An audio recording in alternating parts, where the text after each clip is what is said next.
در نکاح ها من الحال نکاح ها نمیرم. بسیاری بچه ها شاید بدانند، میان بر من خبر میدن نکاح، من میگم نمیرم نکاح. برای چی؟ باور کنیم با همین نزدیکی در یک نکاح رفتم اشتراک کردم، اینم نزدیکم قدر نگذشته است.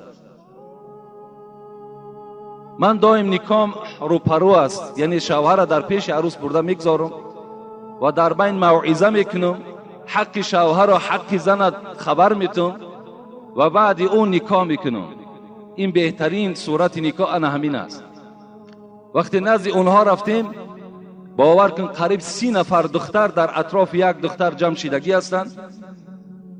من فهمیدم که بهترین نکاح همون نکاحی هست که به آسانی به سبکی انجام یابد، مهر کم داشته باشد.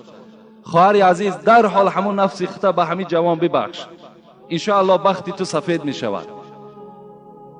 وقتی از او طلب کردم، همون دوگانه های بی حیایی که نه روی مال دارند نه پیشی بری بسته دارند، باور کنین امو منظره را دیدن در آدم گویا که یک دوزخ دیده است. اینقدر منظره ناراحت کننده برای آدم مسلمان است. از زیر کش امو قپیدن تا اگر 300 سامانی نمیتین ایحا نمیگن. 300 سامانی. این دوگانه ها من نمیدانم که مادری او هستند، پدری او هستند، تربیت کننده او هستند که اینقدر سوم طلب میکنن. اونا از کجا حق دارن؟ اونا یک سوم حرام میکنن، یک سوم. اونا چه حق دارن که در بدل بخشیدن همون دختر 50 سامان یا 100 سامان یا 300 سامان طلب میکنن؟ چرا اونا طلب میکنن؟ من مادرشو فریاد کردم، در اونجا مادرها نشستگی بودن، کمپیرها نشستگی بودن. گفتم ای مادران، فرزندای شما هستند، نمیشه که اینا رو نصیحت کنین که پیش از آن که 300 سامان میگیرد وای روی مالش در سرش اندازد، گردنش محکم کند. برعکس در اینجا آمده شوی دراز مثال خنده و مگنیتوفون بلند نماند. آخه این از همون منظره هایی که در نکاح ما و شما انجام می‌یابد.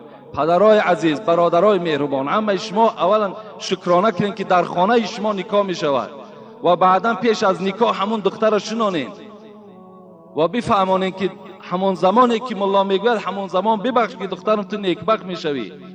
و این دوگانه هایی که در اطراف تو هستن ها در یک کنج خانه میشینن، شر نیست 20 دختر آوردن. اینقدر اسراف، اینقدر بی‌معنی ها در معرکه ما و شما هستند. اینا را شما میتوانین، هر یک پدر و مادر میتواند که همین ها را جابجا کنند. السلام علیکم داملای عزیز، یکی از پسران همین شهر کولاب باستانی می باشم. استاد، من میخواهم یک چیز را فهمم. حافظی کردن شخص در نزد خداوند گناه است؟ یعنی کسب حافظی. از امین جان مقیموف. یعنی اسلام حرام میگرداند همون حافظی را که از وی هیچ منفعت نباشد. یعنی شنیدن چنین سرودهایی که تماما به انسان فایده ندارد، یگان پند آمیز نیست، یگان نصیحت آور نیست، اینها را شنیدنش اسلام حرام میداند. باز اسلام حرام میداند که در اون حافظی که اگر زن مردها یک جایه باشند، یک جایه رقص بازی کنند، اگر این گونه حافظی باشد و این گونه آمیخته شدن زن و مردها باشد، این اسلام نهی کرده است، اسلام این منع کردگی است. و البته به البته اون کسی که در این خیل معرکه حافظی میکند و در نزد خداوند سگ از سگهای دوزخ است. که وقتی که این معرکه فسق و فساد وای تشکیل کننده هست، چگونه که یک آدم برای نوحگرها، یعنی برای آن کسانی که در مرده ها گریه میکنند، برای اونها طعام میدهد تا که اونها قوت پیدا کنند، در این گناهگار میشود. این گونه اون حافظهایی که زن مردها را یک جا میکنند، مست الست یک جایه میکنند و خود اساسگذار این معرکه هستند، اینا در نزد خدا البته مسئول و گناهگار هستند. لیکن حافظی باشد که دخترها به خودشان مثال یگان رقص و بازی دارند، خواب شیرخوانی دارند، گفت و شنید دارند، این اسلام من نمیکنه. که وقتی دخترها بین خود باشند، مردها بین خود باشند، اینا را اسلام هیچ وقت من نمیکنه. مگر اسلام ضد همون معرکه و حافظی است که اگر زن مردها آمیخته باشند یک جای رقص بازی کنند. در مسئله چی خلاصت الفتوا، چی درالمختار، چی فتوای بزازیه، چی فتوای هندیه میگوید که وقتی که اگر شما میشنوین که در فلان معرکه این گونه عراره شدن زن مرد است یا دادن عرق است، وقتی شما را دعوت کردن دعوت رد کنید، در این دعوت قبول نکنید. اگر چند رسول اکرم میگوید ای تو دعوت اذا دعیتم، هر جا که شما را خواندن در گردن شما واجب است که اون خانه دا حاضر شوین، لیکن این گونه معرکه باشد اسلام رخصت نمیدهد که شما در اون معرکه اشتراک کنید که شما گناهکار میشوید. حتی مخصوص درالمختار میگوید که پیشواها، کسانی که مردم اونها را میشناسد، اینها تماما حقوق ندارند که در این معرکه ها اشتراک کنند.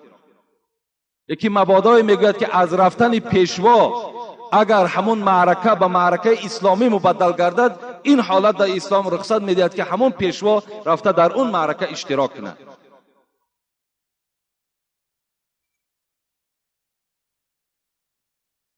السلام علیکم داملای عزیز و مهربان. خدا شما را علمتان را زیاده گرداند که از پند و نصیحت های شما خیلی بهبودی در حیات من و رفیقانم و زن و خواهرانمان پیدا شده است. ما در غایبی در حق شما دعای خیر میکنیم. کلا با شما آباد است. آیا خون کافر را بر بدن مسلمان بیمار ریختن جایز است یا نه؟ یعنی مولانا مفتی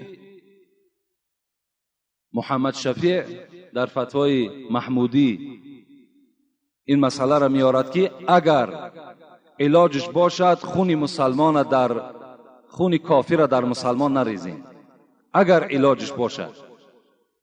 لیکن اگر علاج نباشد و غیر همون خون کافر دیگر هیچ خونی نیست که مثال در همین بیماری مسلمان سال ریزن، این حالت دا می توانید که شما همون خون کافر آورده در بدن مسلمان بریزین. اگر علاجش باشد چیکار کردن در کار؟ پرهیز کردن در کار، استفاده کردن در کار نیست. انگشتری آهن برای مرد و زن درست است یا نه؟ اگر انگشتری از طلا باشد، از آهن باشد، از مس باشد، اینها برای مرد استفادهش حرام است.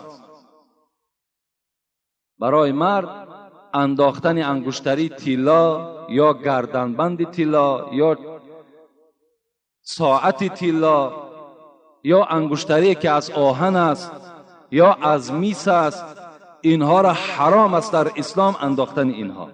دار این معرکه هستند، اینها در نزد خدا البته مسئول و گناهگار هستند.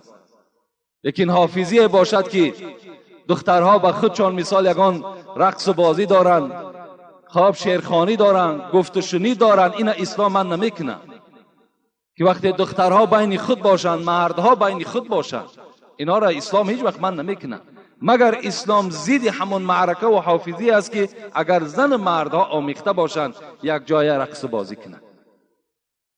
در مسئله چی خلاصت الفتوا، چی درالمختار، چی فتوای بزازیه، چی فتوای هندیه میگوید که وقتی که اگر شما میشنوین که در فلان معرکه این گونه عراره شدن زن مرد است یا دادن عرق است، وقتی شما را دعوت کردن دعوت رد کنید، در این دعوت قبول نکنید.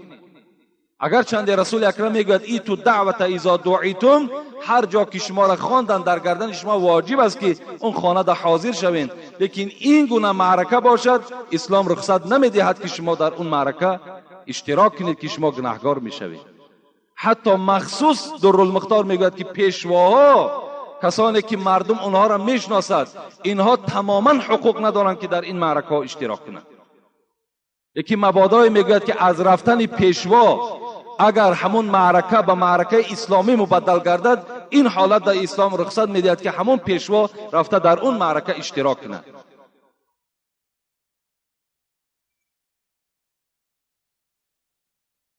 السلام علیکم داملای عزیز و مهربان. خدا شما را علمتان را زیاده گرداند که از پند و نصیحت های شما خیلی بهبودی در حیات من و رفیقانم و زن و خواهرانمان پیدا شده است. ما در غایبی در حق شما دعای خیر میکنیم. کلاه با شما آباد است.